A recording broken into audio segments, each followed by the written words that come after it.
Not very many people follow me on YouTube, so I don't expect a lot of people to see this. However, lately I have been getting more and more questions, and since it still is a rather recent diagnosis for me, I felt that I would share what I've gone through in the past year since I've known that I've had polycystic ovarian syndrome. Polycystic ovarian syndrome means that there are a lot of little cysts, sometimes not so little, all over my ovaries. This causes pain, especially during a rupture, can cause really heavy periods, can cause growth of hair, can cause loss of hair on your head. It can make it impossible for you to lose weight, and it can cause depression. Last year, summer of 2014, in June, week before my sister's wedding, I was out with some friends at a park, being a typical teenager, terrorizing the world, and it felt like somebody stabbed me in the stomach. It started on the right side of my abdomen, up high, kind of underneath my rib cage. And at first, it was no big deal. I mean, it happened, and I took a couple seconds to breathe, and then it went away, and I continued with my evening out with my friends, and then the pain became more frequent and more severe until finally I had to ask my friend to take me home. When I got home, the pain was so bad that I could not stand up straight. I was bent at a 90-degree angle and could hardly walk. I couldn't breathe. Every once in a while, I would get that initial stabby feeling, and it knocked me to my knees a couple of times. Me and my mom talked about it. I hate doctors, but she finally convinced me that I needed to go to the emergency room. And even on the way to the emergency room, I was fighting it. I was telling Mom that I was fine, the pain was going away, and that I did not need to go.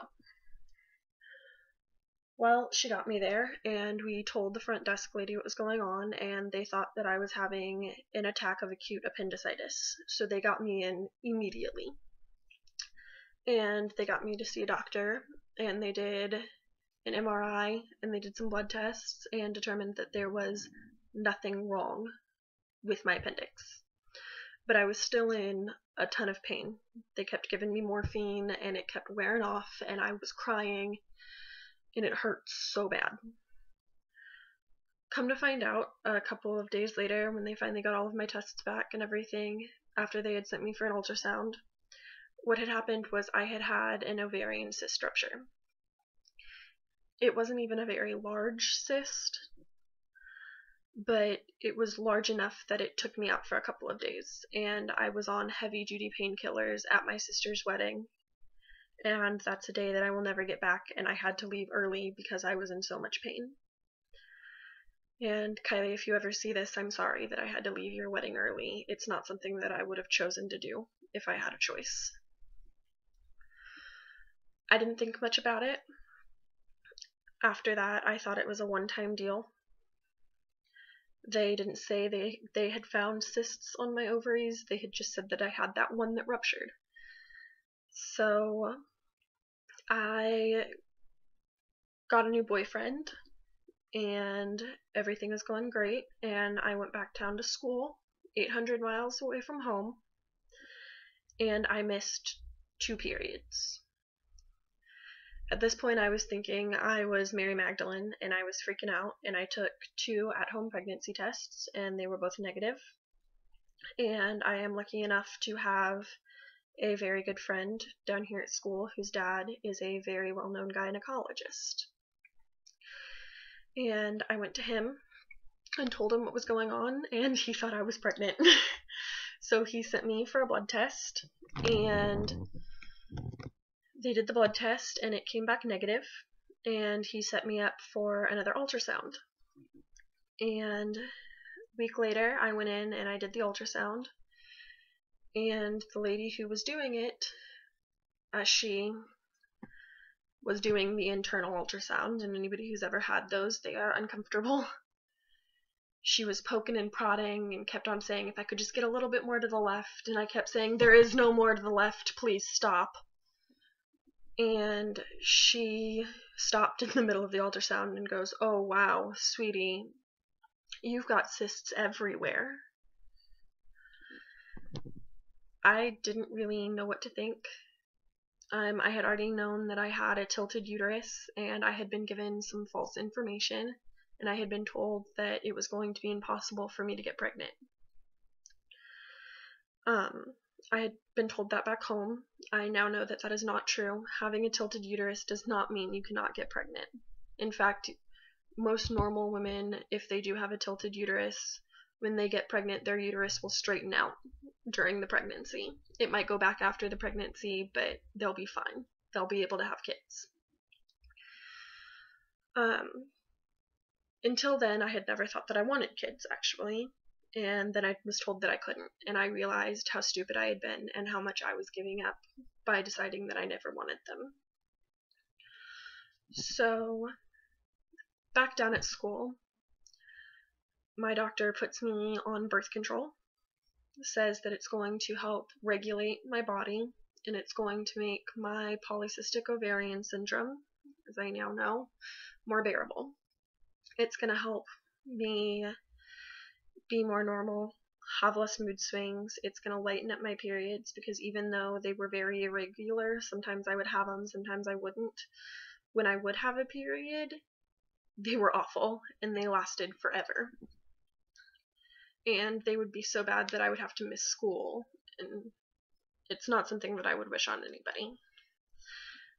So he puts me on birth control and says, I don't know if these pills will work. They have a lot of estrogen in them, as well as progesterone, and your body right now is producing way too much estrogen.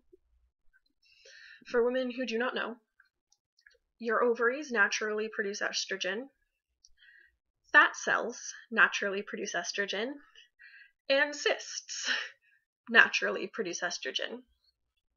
So having this much estrogen in your body obviously doesn't bode well for anybody. So he gave me my first set of birth control pills, sent me home, and about a month later I woke up in a pool of blood in massive pain. I called my doctor, told them what was going on, and they were like, well, it sounds like you're on your period. If you have abnormal bleeding, you should come in. And I asked them, what's abnormal bleeding? And they were like, well, if you're using more than 7 maxi pads or tampons in a day, that would be considered abnormal. That'd be considered bleeding a lot. Well, I laughed because it was 10 in the morning. I'd only been up for 3 hours, and I had already used 5. And I kept bleeding through everything. And I was at a point where I didn't think I could drive anymore. I was shaky. I was pale white. I had lost that much blood. So I had to get my grandpa to skip work. He's a counselor, and he actually rescheduled a client for me. And he took me back to my doctor. My doctor sees me, checks me out, and says, we've got your birth control wrong, and gave me a pill with less estrogen in it. Since then, I have not had problems. The new pill has been working great for me. It's regulated my periods. I still have problems with things like thinning hair on my head.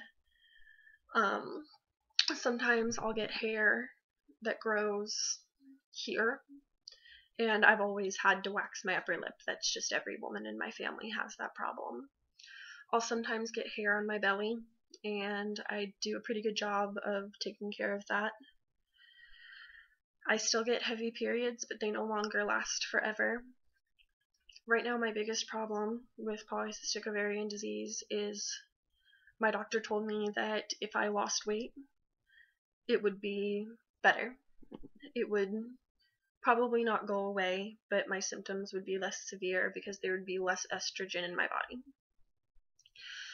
And he told me that I actually needed to lose 30 pounds. And I've always been a bigger girl. I was born with linebacker shoulders. I'm almost 5'9". I've never been small. I've also never been huge. I have a very athletic body type. I will admit that I'm a little bit soft around the middle, but it's never bothered me. And this is a big stretch for me. I weigh 182 pounds. I don't look it. I never have. Whenever I tell people my weight, they laugh at me and tell me that I'm lying. So my doctor wants me down to 152. I have not been 152 pounds since my 8th grade year. And I have been trying very hard. And because I can't lose weight, I have lapsed back into some depression that I have been dealing with since my freshman year of high school. I actually went on antidepressants my senior year of high school, and I was on them for about a year. And when I got to college, I was able to make changes in my diet and changes in my exercise routine, and I was a bit busier, and I was able to go off of my antidepressants. I have not been back on them, and it's been over a year now since I went off. But I can't lose weight, and I have tried. I'll go on crash diets and I'll gain weight.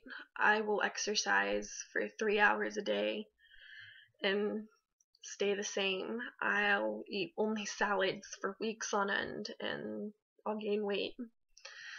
And it's because my body doesn't think that it can lose weight, I guess. I will always be a bigger girl, and I know that. I'm one of the few women that can probably say I'm big boned. I've had doctors look at x-rays of me when I've broken hands and ankles and say, how'd you do that? And I know that because of that I will always be a little bit heavier than I want to be.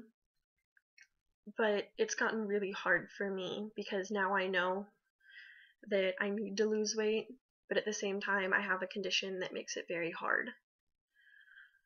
So if you ever see somebody that's a little bit heavier in the gym and you think, God, that's unpleasant to look at, please don't say anything. Don't make any faces, because we're there because we need to be, and we try really hard. It just doesn't always work. Sometimes some of the biggest people are the ones that are trying the hardest to lose weight. It's just not working. So thank you for listening to my long rant, my long story, I guess, about my life. If you know somebody with polycystic ovarian syndrome, let them know that they're not fighting something that they can't deal with.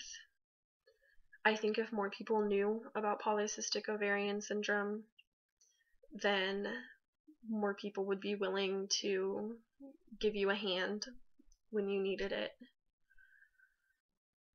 10% of the female population has polycystic ovarian disease, and out of that 10%, only 30% will ever show symptoms. So those of us who do need some help sometimes. When we miss a bunch of class, don't make jokes about us just skipping. I would love to be able to just skip class, but I use all of the days that I'm allowed to miss in college curled in bed taking painkillers with an ice pack, not being able to move because I've had a rupture. When I'm slow and lethargic, don't yell at me to hurry up, because maybe I'm on my period and I lose an excessive amount of blood sometimes. When we're dieting together and you lose 10 pounds and I gain 2, don't tell me it's because I'm not working just as hard as you, because I am. I just have a condition that you don't. And for anybody else with polycystic ovarian syndrome, you're not alone. We're in this together. Everybody's symptoms are different, but we suffer from the same syndrome. We suffer from the same thing. And we will all stick together as a group. Thanks.